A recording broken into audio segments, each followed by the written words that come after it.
அனைவருக்கும் நமஸ்காரம். நாம் இன்னைக்கு பார்க்க இருக்கிற ஒரு விஷயம் என்ன அப்படின்னா, சித்தவேதத்தை பத்தின ஒரு விஷயம் கிடையாது. ஆ அதை விட ரொம்ப முக்கியமான ஒரு விஷயம் என்னன்னா, அதிகாலை ஜெபம் தான் அது. அதத்தான் இன்னைக்கு நான் பேசணும்னு நான் தீர்மானிச்சிருந்தேன். அத கார்த்தி தொடங்கிட்டாரு. அதனால அத அப்படியே நான் தொடர்ந்து நான் பேசுறேன்.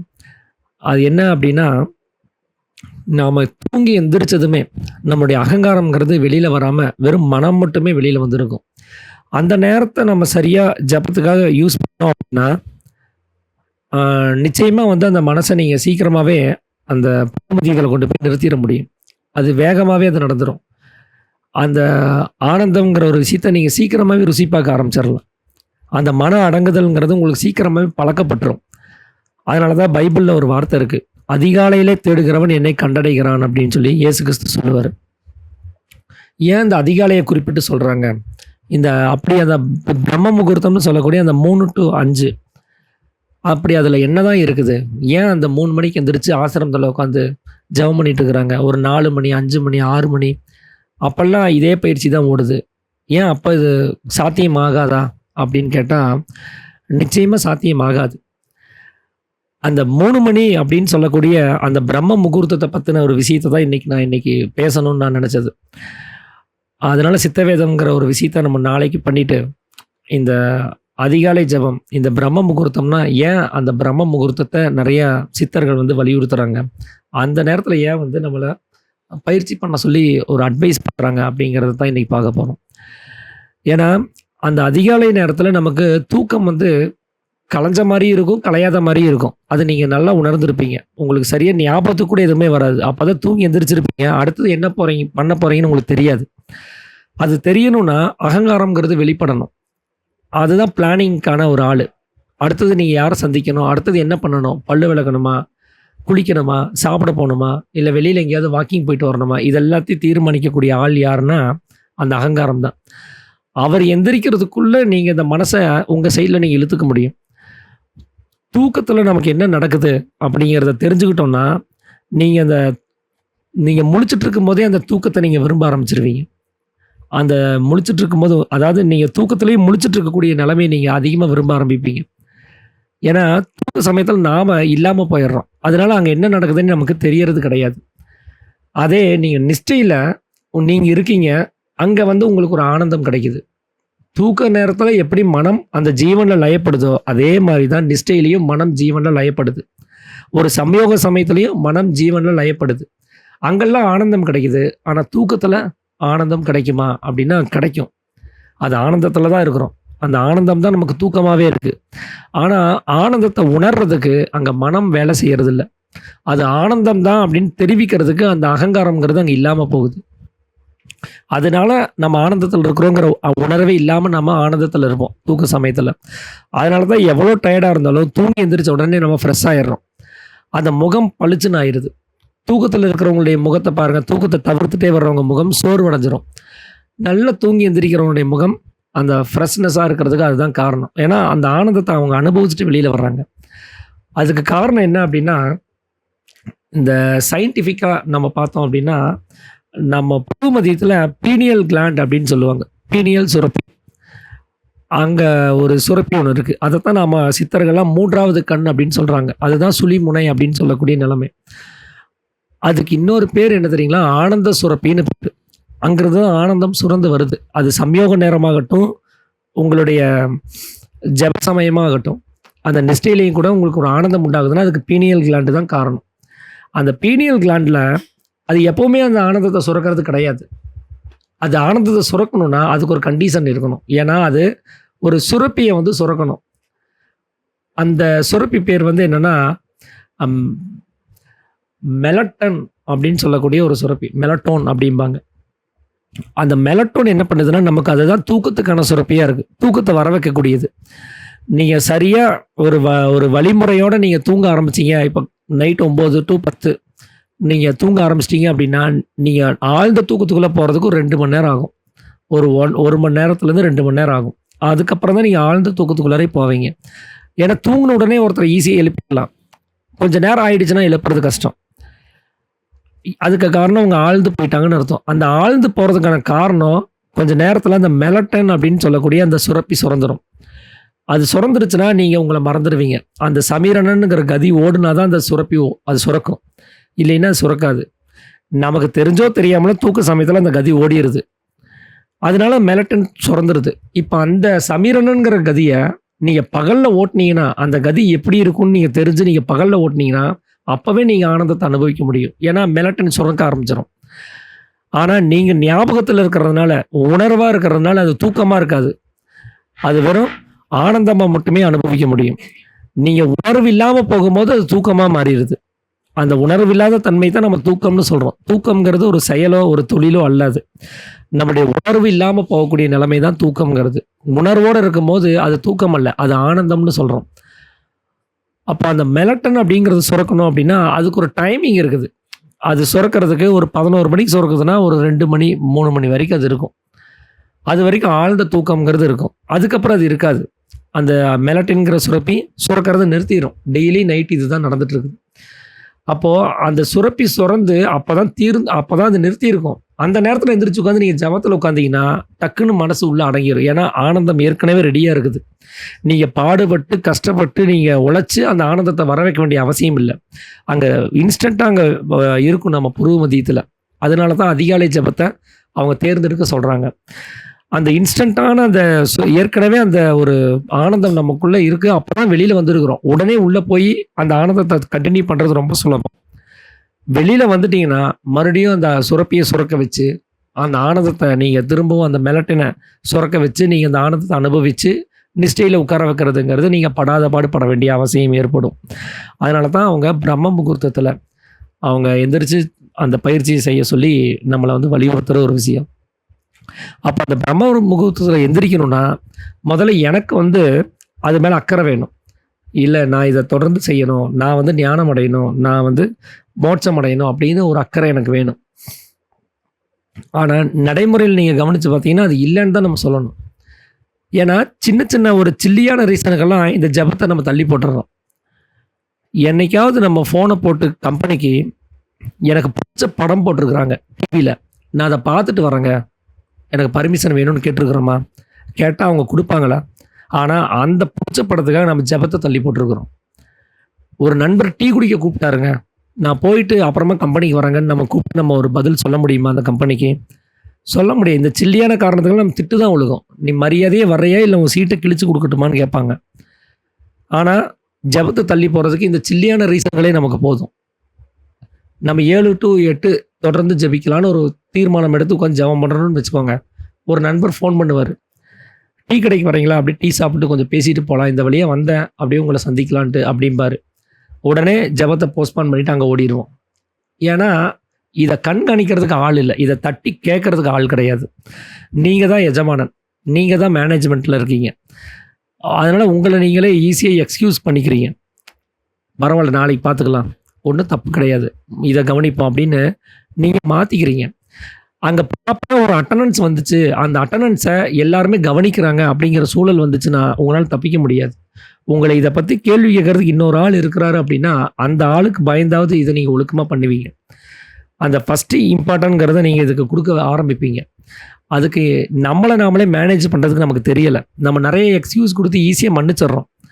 நம்ம நடந்து போயிட்டுருக்குறோம், காலில் நம்ம கீழே கவனிக்காமல் வந்து ஒரு காலை போய் கல்லில் தட்டிட்டோம், செமையான வலி எடுக்குது. ஆனால் ஐயோ நம்ம தெரியாமல் பார்க்காம வந்து அடிச்சிட்டோமா, சரி இது வேற அப்படின்னு தடவிட்டு நம்ம அடுத்த வேலையை பார்க்க போயிடுறோம். அங்கே எந்த பிரச்சனையும் இல்லை.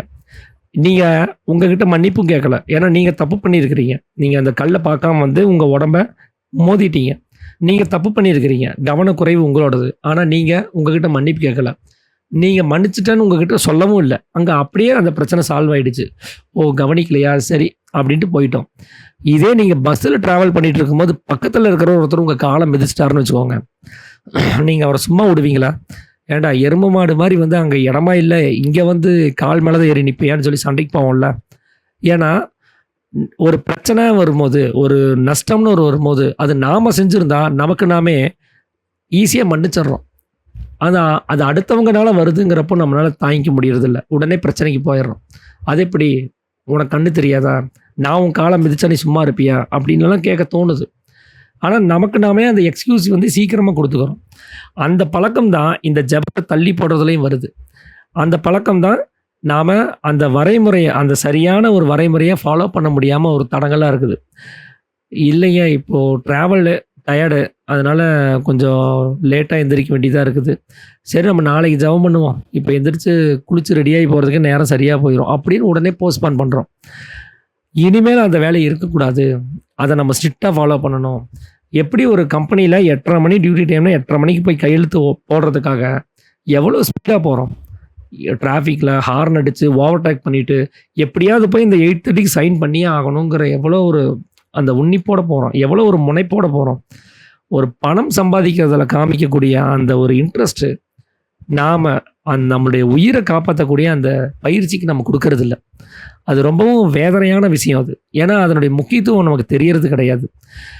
அங்கே காமிக்க வேண்டிய ஒரு 30,000 40,000 சம்பாதிக்கிற இடத்துல அதுக்கு கொடுக்கக்கூடிய ஒரு மரியாதையை, அதுக்கு கொடுக்கக்கூடிய அந்த இன்ட்ரெஸ்ட்டை, அதுக்கு கொடுக்கக்கூடிய அந்த இன்வால்மெண்ட்டை, நமக்கு மோட்சத்தை கொடுக்கக்கூடிய இந்த பயிற்சிக்கு நம்ம கொடுக்கறது இல்லைங்கிறது தான் இங்கே உண்மையான ஒரு விஷயமா இருக்குது. அந்த நிலை மாறணும் அப்படின்னா, இது நாள் வரைக்கும் நான் என்ன நம்பிட்டேன், நான் சரி பண்ணிடுவேன், என்னால் என்ன சரி மாற்றிக்க முடியும் அப்படின்னு. ஆனால் அது நடைமுறையில் சாத்தியமே இல்லை. ஏன்னா அந்த ஈகோ அதுக்கான வேலையை அது நல்லாவே செய்யுது. அந்த நிறையா காரணங்களை அது எனக்கு ரெடி பண்ணி கொடுத்துக்கிட்டே இருக்குது. ஏப்பா கால் வலிக்குதுப்பா, போதும் எந்திரிச்சிரு அப்படிங்குது. நீ டயர்டாக இருப்ப, கொஞ்ச நேரம் படு, இல்லைன்னா உன்னால் வேலை செய்ய முடியாதுன்னு சொல்லுது. எவ்வளோ தூரத்துலேருந்து அந்த நண்பர் வந்திருக்கிறார், அவரை போய் பாருன்னு சொல்லுது. இப்படி எதையாவது ஒன்று காமிச்சு என்னை டைவர்ட் பண்ணுற வேலையை அது நல்லாவே செஞ்சுட்டே இருக்குது. இப்போ இதுக்கு என்னதான் சொல்யூஷன் அப்படின்னு சொல்லி பார்த்தா, நிறையா நண்பர்கள் வந்து ஒரு சில நண்பர்கள், நிறையா பேர் இல்லை, ஒரு சில நண்பர்கள் வந்து எங்கிட்ட கேட்டாங்க, நீங்கள் லைவாக ஒரு செஷனில் வந்து இந்த யூடியூப்பில் வந்து இந்த இதெல்லாம் போஸ்ட் பண்ணுறீங்க, வாட்ஸ்அப்பில் வந்து சத்சங்கம் மூலமாக நிறைய கருத்துக்களை பரிமாறுறீங்க, இதே மாதிரி ஒரு லைவ் செஷனாக ஒரு ஜெபத்தை கண்டக்ட் பண்ணால் என்ன, காலையில் ஒரு நேரம் ஃபிக்ஸ் பண்ணி எல்லாத்தையும் ஆர்கனைஸ் பண்ணி எல்லாத்தையும் வர சொல்லி ஒரு ஜெபத்தை ஆர்கனைஸ் பண்ணால் என்ன அப்படின்னு சொல்லி கேட்டாங்க. ஆனால் எனக்கு அது வந்து சாத்தியமாக இருக்குமான்னு தெரியாது. எல்லாத்தையுமே வர சொல்லி அந்த ஃபோனை வச்சுக்கிட்டு அது வந்து சாத்தியமாக இருக்கிற மாதிரி எனக்கு தெரியல. ஆனால் அதுக்கு பதிலாக அவங்கெல்லாம் என்ன மோட்டிவில் வந்து கேட்டாங்களோ அது நிறைவேறணும். அது அந்த மெத்தடில் தான் நிறைவேறணுமான்ட்டு இல்லை, ஆனால் அவங்களுடைய நோக்கம் நிறைவேறணும். எல்லாத்தையுமே ஒரு இடத்துல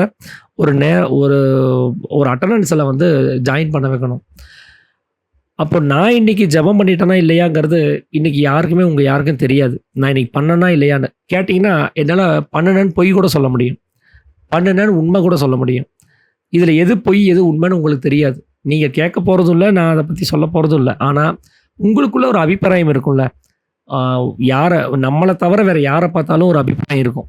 இவர் வந்து ரொம்ப இன்ட்ரெஸ்டடாக ஆசிரமத்துக்கு வந்துட்டு போகிறாரு, நல்ல அருமையாக பேசுகிறாரு, நல்ல அப்பா மேலே பக்தியாக இருக்கிறாரு, வித்தை மேலே பக்தியாக இருக்கிறாரு, சட்டத்திருத்த மேலே பக்தியாக இருக்கிறாரு, இப்போ நல்லா ஜெபம் பண்ணுவார், நம்மளை மாதிரி இல்லை அவர் அப்படின்னு நாம் நினைப்போம். ஏன்னா நம்ம யோகிதை என்னன்னு நமக்கு மட்டும்தான் தெரியும். அந்த மாதிரி அவருடைய யோகிதை என்னன்னு அவருக்கு மட்டும்தான் தெரியும். ஏன் இந்த வித்தியாசம் அப்படின்னா, நான் இன்னொருத்தர் மேலே இருக்கிற அபிப்பிராயம் ஏன் அவ்வளோ உயர்ந்ததாக இருக்குன்னா, அவர் என்ன பண்ணுறாருன்னு எனக்கு தெரியாது. அது ஒரு ரகசியமாகவே இருக்குது. நானாக ஒரு கற்பனையில் அவர் நல்லா பண்ணிகிட்ருக்கிறாருன்னு நான் நினச்சிட்ருக்கிறேன். என்னை விட அதிகமாக ஜெபம் பண்ணுறாருன்னு நான் நினச்சிட்ருப்பேன். அவர் என்ன நினச்சிட்ருப்பாரு, என்ன அப்படி தான் நினச்சிட்ருப்பாரு. ஏன்னா நான் என்ன மறைச்சி வச்சுருக்கிறேன். என்னை பற்றின எந்த விஷயத்தையும் அவங்களுக்கு காமிச்சு கொடுக்காம, வெளியில் யாருக்குமே காமிச்சு கொடுக்காம நான் ரகசியமாகவே வச்சுருக்கிறேன். அந்த ரகசியம் தான் இப்போ எனக்கு வந்து என்ன காப்பாற்றிட்டு இருக்குது. நான் வந்து நான் ஜெபம் பண்ணலைங்க இன்றைக்கி அப்படின்னு நான் யார்ட்டையும் சொல்ல வேண்டியதில்லை. ஆனால் நீங்கள் பண்ணியிருப்பார் நீங்களே நினச்சிக்குவீங்க. ஏன்னா நம்ம நடவடிக்கை, பேசுறது, பழகிறது, இதை வச்சு நீங்கள் தீர்மானத்துக்கு வந்துடுவீங்க. ஆனால் இப்போது இதை என்ன பண்ண போகிறோம் அப்படின்னா, ஒரு குரூப் ஒன்று க்ரியேட் பண்ணுறோம், அட்டண்டன்ஸுக்காக வேண்டி, ஜெபத்துக்காக வேண்டி. அந்த குரூப்பில் வந்து எந்த ஒரு செய்தியும் போடக்கூடாது. அப்பா படமோ, அப்பாவுடைய சொல்லோ, இந்த சித்தவேத கருத்துக்களோ, வேறு ஏதாவது ஒரு குரூப்பில் இருந்து ஃபார்வேர்டு மெசேஜஸோ, இல்லை வேறு ஏதாவது நிகழ்ச்சி பற்றின விஷயங்களோ எதுவுமே அதில் போடாமல், வெறும் நான் இன்றைக்கி ஜெபத்தில் ஆஜராகியிருக்கிறேன், இன்றைக்கி நான் ஜெபம் பண்ணியிருக்கிறேன் அப்படிங்கிறதுக்காக வேண்டி இந்த நமஸ்காரம் சிம்பிள் இருக்கும், அதில் கை சிம்பிள் 2 கை கூப்பின மாதிரி ப்ரேயர் சிம்பிள்னு சொல்லுவாங்க. அந்த ப்ரேயர் சிம்பலை போஸ்ட் பண்ணுறோம். நான் எத்தனை மணிக்கு எந்திரிச்சு ஜெபம் பண்ணுறேனோ அத்தனை மணிக்கு, அது 6 மணி ஆகட்டும், 7 மணி ஆகட்டும், 5 மணி ஆகட்டும், 4 மணி ஆகட்டும், எந்திரிச்சு என்னுடைய வேலை நெட் ஆன் பண்ணிவிட்டு ஒரு சிம்பலை போட்டுவிட்டுட்டு அப்புறம் நெட்டு ஆஃப் பண்ணாலும் சரி, ஃபோன் ஆஃப் பண்ணாலும் சரி, அதை பற்றி நமக்கு கவலை இல்லை. அது ஒரு அட்டண்டன்ஸ். அது இன்னைக்கு நீ இந்த வாரத்தில் இவர் எவ்வளோ நேரம் ஜெபம் பண்ணாருங்கிறத அந்த குரூப்பில் இருக்கிற அத்தனை பேரும் பார்ப்பாங்க. அப்போ இந்த ஈகோக்கு என்ன ஆகும் தெரியுங்களா? அவர் நம்ம மேலே வச்சுருந்த மரியாதை இப்போ என்ன ஆகும்? நாம் ஜெபம் பண்ணலன்னு தெரிஞ்சிச்சுன்னா அவர் நம்மளை என்ன நினைப்பார் அப்படிங்கிற ஒரு தோணல் அந்த ஈகோவுக்கு வரும். ஏன்னா தன்னுடைய பேரு புகழை காப்பாற்றிக்கிறதுக்காக அந்த ஈகோ எந்த எக்ஸ்ட்ரீமுக்கு வேணாலும் போகும், என்ன வேணாலும் செய்யும். அதுக்கு அது தயாராக இருக்கும். ஏன்னா சாமி ஈகோவை பற்றி பேசும்போது அவர் என்ன சொல்கிறாரு? நீங்கள் மலையேறி போகும்போது கால் தடுக்கிடுச்சு, போனது நீங்கள் தான், ஆனால் தடுக்கும் போது ஜீவன் போயிடுச்சுன்னு சொல்கிறீங்க, வழியில் உயிரே போயிடுச்சுன்னு சொல்கிறீங்க. அங்கே ஈகோ வரலை, வெளிப்படலை. அப்போ உடம்புல வலி இருந்தாலும் அது வெளிப்படுறது கிடையாது. ஒரு காட்டு வழியாக போகிறீங்க, ஏதோ வெடி சத்தத்தை கேட்டு மனசு பயந்து போயிடுச்சு, மனசுக்கு ஒரு பயம் உண்டாயிடுச்சு. அப்போ என்ன சொல்கிறீங்க? காட்டு வழியாக நான் போனேங்கிறாங்க. ஈகோ போகுது. ஆனால் பயப்படும் போது அங்கே உணர்வு ரீதியாக பாதிக்கப்பட்டது மனசு தான், ஈகோ கிடையாது. அங்கேயும் ஈகோ வெளிப்படலை. ஆனால் ஒரு ரோட்டில் நின்று பேசிகிட்டு இருக்கும்போது உங்களுக்கு கடன் கொடுத்தவர் வந்து கண்ணா பின்னான்னு திட்டுறாரு. வாங்கின காசை கொடுக்க உனக்கு வக்கு இருக்கா? எத்தனை தடவை நீ வாய் தான் சொல்லுவ? எப்போ தான் தருவேன் அப்படின்னு 4 பேர் முன்னாடி கேட்கும்போது அங்கே தான் ஈகோ வருது. ஏன்னா அங்கே மானாபிமானம் இருக்குது. நம்மளை பற்றி அந்த 4 பேர் புரிஞ்சு வச்சுருக்கிற அந்த புரிதல் அங்கே உடஞ்சி போகுது. ஐயோ, இவர் நாணயமானவர்னு நினச்சோம், என்ன இப்படி பண்ணியிருக்கிறாரு, ஏன் இவருக்கு இந்த வேலை? அந்த வாங்கினா அந்த காசை கொடுத்து ஏதாவது செட்டில் பண்ண வேண்டியதானே, கொடுக்க முடியாதுன்னா வாங்காமலே இருக்கலாம்ல அப்படின்னு 4 பேர் பேச ஆரம்பிச்சிருவாங்க. அப்போ ஒரு அவமானம் ஏற்படும். அப்போது அந்த ஈகோனுடைய வேலையே எங்கே வெளிப்படுதுன்னா, அவமானம் வந்துச்சு அப்படின்னா வெளிப்பட்டுரும், பெருமை வந்தாலும் வெளிப்பட்டுரும். அந்த இடத்துல ஒருத்தர் வந்து, சார் நீங்கள் அன்றைக்கி எனக்கு ஒரு காசு கொடுத்து ஹெல்ப் பண்ணீங்க, அது நீங்கள் ஹெல்ப் பண்ணலைன்னா என் வாழ்க்கையே இல்லாமல் போயிருக்கும் சார் அப்படின்னு அதே 4 பேர் முன்னாடி வந்து ஒருத்தர் பேசுகிறாருன்னு வச்சுக்கோங்களேன். அப்போது ஈகோ வெளிப்பட்டுரும். அப்போ எல்லோரும் வந்து பெருமையாக பேசும்போது நம்ம சிரிச்சுக்குவோம், நம்மளை பற்றி எல்லாம் உயர்வாக பேசுகிறாங்கன்ட்டு. அப்போது அந்த பெருமையும் அந்த அவமானமும் எங்கெல்லாம் இருக்கோ அங்கெல்லாம் இந்த ஈகோனுடைய வேலை வந்துடும். இப்போது நான் என்னை மறைச்சிட்டு இருக்கிறனால எல்லோரும் பெருமையாக நினச்சிட்ருக்கலாம். இப்போ நான் என்னை வெளிப்படுத்திட்டேன்னா, நான் என்னுடைய நடவடிக்கை என்னங்கிறத நான் ரகசியமாக வைக்காமல் எல்லாத்துக்கும் நான் தெரியப்படுத்துகிறேன் அப்படின்னா அந்த ஈகோனால் தாங்கிக்க முடியாது. அப்போ அந்த வேலையை செஞ்சு அதுக்காகவாவது எவனும் நம்மளை பற்றி தப்பாக பேசிடக்கூடாது, தப்பாக நினச்சிடக்கூடாது அப்படிங்கிறதுக்காகவாவது அந்த வேலையை அதை செய்ய ஆரம்பிக்கும். அப்படியாவது அந்த ஜெபத்தில் அதை உட்கார வைக்கணும் அந்த ஈகோவை. அதுக்காக வேண்டி அந்த ஈகோனுடைய கேரக்டரை புரிஞ்சுக்கிட்டு எப்படி முள்ளாலே எடுக்கணுமோ அதே மாதிரி தான் அந்த ஈகோவாலேயே அந்த வேலையை செய்ய வைக்கணும். அதுக்கு நாம் ரகசியமாக இருக்கக்கூடிய விஷயத்த நாம் ரகசியமாக வச்சுக்காமல் அதை வெளிப்படுத்தினா மட்டும்தான் இதுக்கு ஒரு வழி இருக்குது அப்படிங்கிறத நான் புரிஞ்சுக்கிட்டு நான் சொல்கிறேன். அதனால் இது வந்து எல்லோரும் கம்பல்சரி கிடையாது. இந்த வழிமுறை சரியானதாக இருக்கும் அப்படிங்கிற நம்பிக்கை யார் யாருக்கெல்லாம் இருக்கோ, இதை செய்ய முடியும் அப்படின்னு நினைக்கிறவங்க, நான் செய்கிறேன் அப்படின்னு நினைக்கிறவங்க, நான் இந்த பதிவு முடிஞ்ச உடனே இந்த குரூப்பில் ஒரு லிங்க் அனுப்புகிறேன். அதில் நீங்கள் ஜாயின் பண்ணிக்கோங்க. எப்போ எந்திரிக்கிறீங்களோ அப்போ ஒரு நமஸ்காரம் போடுங்க. எத்தனை மணிக்கு எந்திரிச்சாலும் சரி. இப்போ தொடக்கத்தில் வந்து எந்த ஒரு தியானத்துக்கான அந்த நேரத்தை வந்து நம்ம தீர்மானிக்கிறது இல்லை. இது இப்படியே கொஞ்ச நாள் போகட்டும். அதுக்கப்புறம் என்ன பண்ணுவோன்னா, ஒரு நேரத்தை ஃபிக்ஸ் பண்ண போகிறோம். அந்த அட்டண்டன்ஸுக்கான நேரம். அந்த நேரத்தில் எல்லோரும் ஆஜராகணும். என்ன ஒரு வேலையாக இருந்தாலும், எவ்வளோ சுமையாக இருந்தாலும் ஒரு 10 நிமிஷமாவது நீங்கள் ஆஜராகிட்டு அப்புறமே படுத்துக்கோங்க. ஆனால் அது ஒரு பழக்கத்துக்கு வரணும். 4 மணின்னு ஃபிக்ஸ் பண்ணிட்டோம் அப்படின்னா 4 மணிக்கு எல்லோரும் வந்து ஒரு அட்டண்டன்ஸை போடணும். அந்த அட்டண்டன்ஸ் போடுறதுக்காகவாது நீங்கள் எந்திரிச்சாகணும். அந்த ஒரு பழக்கத்தை உண்டு பண்ணணும். அந்த ஆனந்த சுரப்பியினுடைய அந்த ஒரு விஷயத்தை நீங்கள் உணர்ந்தாகணும். அது எப்படி இருக்குது அந்த அதிகாலை நேரம் அப்படிங்கிறத நீங்கள் உணர்ந்தாகணும். அந்த நேரத்தில் ஜெபம் பண்ணால் என்ன கிடைக்குதுங்கிறத நீங்கள் தெரிஞ்சுக்கிட்டாகணும். அதுக்கான ஒரு முயற்சி தான். அப்போது இந்த ஒரு விஷயம் வந்து முக்கியமாக பட்டதுனால நான் இதைய சொல்லணும் அப்படின்னு சொல்லி இன்றைக்கி நான் நினச்சேன். அதனால் அந்த குரூப் வரும், அந்த லிங்க் வரும், நீங்கள் அதை கிளிக் பண்ணி நீங்கள் அதில் ஜாயின் பண்ணிக்கோங்க.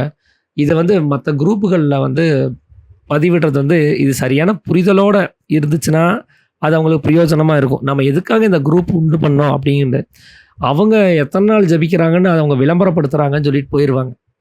இதில் விளம்பரம் அல்ல இது. என்ன நானே மேனேஜ் பண்ணுறதுக்கான ஒரு வழிமுறை அது. என்னை 10 பேர் கவனிக்கிறாங்கன்னா நான் சரியாயிருவேன். என்னை சுற்றி சிசிடிவி கேமரா இருக்குன்னா நான் சரியாயிருவேன். எதுவுமே இல்லை அப்படின்னா அங்கே தப்பு நடக்கிறதுக்கான சலனம் உண்டாயிரும். அப்போது என்னை சுற்றியும் பார்க்குறாங்க அப்படிங்கிற ஒரு விஷயத்தை நான் கொண்டு வந்து நிறுத்துறேன் நான். எல்லாரும் என்னை கவனிங்க. என் ஒருத்தனை என்னை சரி பண்ணுறதுக்கு என் ஒருத்தன் பத்தலை, என்னுடைய ஒரு கவனம் பத்தலை, எல்லாருமே என்னை கவனிங்க, எல்லாரும் கவனிச்சிங்கன்னா நான் சரியாயிவேன் அப்படிங்கிறத நான் வந்து இங்கே அந்த குரூப் மூலமாக தெரியப்படுத்துகிறேன். அப்படி இது சரிதான் அப்படின்னு நினைக்கிறவங்க அதில் கலந்துக்கிட்டு அதை நீங்கள் முயற்சி பண்ணி பாருங்கள். நிச்சயமாக அந்த ஈகோ அதில் நம்ம இந்த ஜபத்துக்கு சரண்டராயே தீரணும். இல்லைன்னா அங்கே பிரச்சனை ஆயிரும். அந்த ஈகோ மானாபிமானத்தை அதை பார்த்துட்டாவது அது அந்த ஜபத்தை தொடர்ந்து செய்யறதுக்கான முயற்சியில் அது இறங்க ஆரம்பிக்கும். இதை நாங்கள் வந்து நான் இது இம்ப்ளிமெண்ட் பண்ணுறதுக்கு முன்னாடியே நான், கார்த்தி, கைலாசு இவங்கெல்லாம் சேர்ந்து ஒரு வாரம் இதை நாங்கள் ப்ராக்டிக்கலாக பார்த்துட்டோம். இந்த குரூப் ஓப்பன் பண்ணி 1 வாரம் ஆச்சு. அப்பாவுடைய அந்த விழா நடந்த அந்த சமயத்தில் அது ஓப்பன் பண்ணது. ஒரு வாரம் பார்த்துட்டு இது சரியாக வேலை செய்யுதுங்கிறத புரிஞ்சதுக்கப்புறம் தான் இதை நான் வெளியில் சொல்லணும்னு நினச்சி ஒரு வாரம் டைம் எடுத்தாச்சு. சரியாக இருக்குது, அதனால் இதை நான் வெளியில் கொண்டு வரணும் அப்படின்னு சொல்லி தான் இன்றைக்கி நான் அதை பற்றி நான் பேச ஆரம்பித்தேன். அதனால் இதுதான் இன்றைக்கி நான் உங்களோட நான் பகிர்ந்துக்கணும் அப்படின்னு சொல்லி நினச்ச விஷயம். அனைவருக்கும் ஆத்து நமஸ்காரம்.